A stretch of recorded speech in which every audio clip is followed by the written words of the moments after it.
So I was watching Stephen Colbert yesterday, and I watched part of the monologue. I switched to the Olympics to watch the big air competition. Kudos to those ladies. They are fantastic.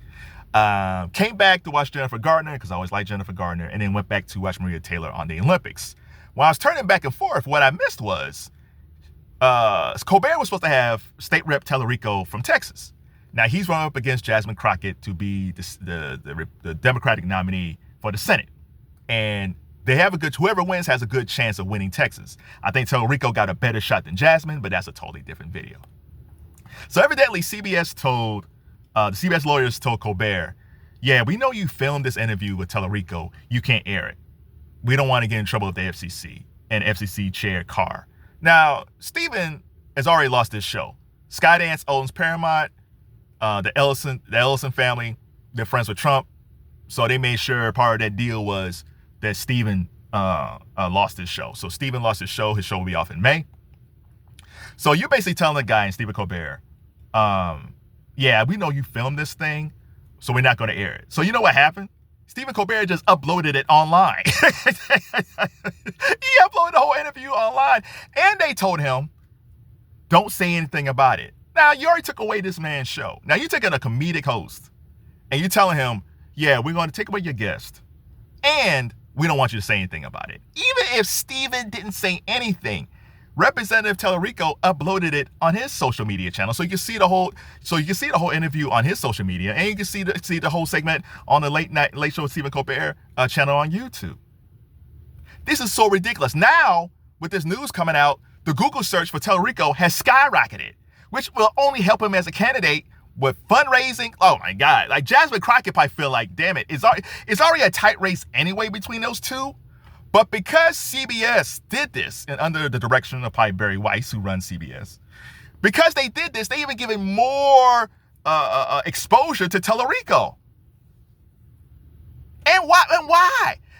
Only thing CBS had to do was just let it go. Stephen could have interviewed Talarico. The interview would have been on TV. Because I remember seeing it. I said, okay, Jennifer Gardner's on there. That's cool. I said, Talarico. Oh, I think that's that dude running against Jasmine Crockett. I was like, okay, I'll watch that later. I wasn't even interested in seeing Talarico. I was more interested in the Olympics. But because this happened, now people are going to watch the interview on Talarico's social media and on the late night with Stephen Colbert, late show with Stephen Colbert web on the YouTube page. And CBS did this to themselves. And I'm sure the Republican candidates and John Cornyn and Paxton are probably saying, like, damn it! It's already a tough race in Texas. You idiots made it worse for us. But I'm glad they did this. I'm actually glad CBS did this. You know why? Because I want John Cornyn, who's the current senator from Texas, a Republican, and Paxton, who's running up against him, who's Republican. I want them to go on Colbert. And to be honest, I think Colbert's sitting there saying, like, come on my show. Because the thing that I've always noticed about Republican politicians, when they're on Fox News or Newsmax or conservative talk shows, they get softball questions and no follow-ups.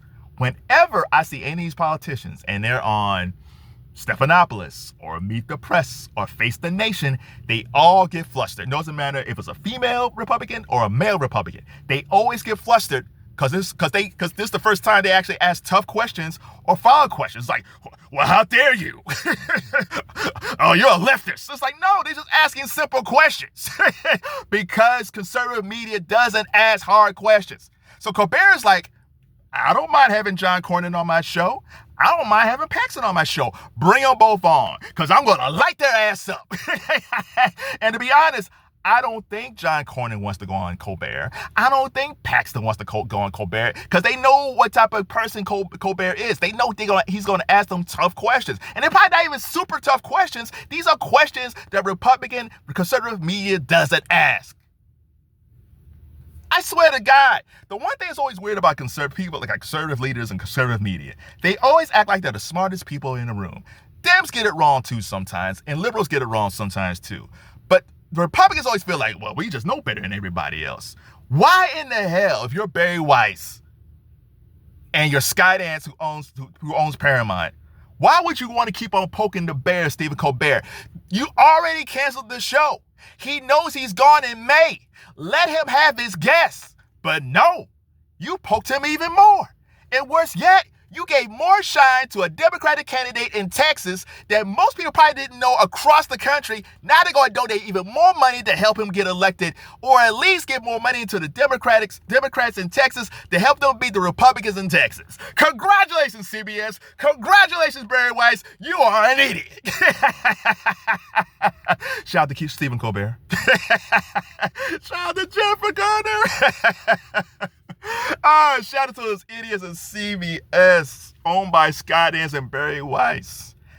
Every time I think you guys keep on doing stupid things, you do something even more dumb. Keep it coming, because right now, the best comedy on TV isn't on Netflix, isn't on ABC, isn't even on CBS. It's the people who are running CBS TV. You should get an Emmy for Best Comedic Show in 2027, because you deserve it.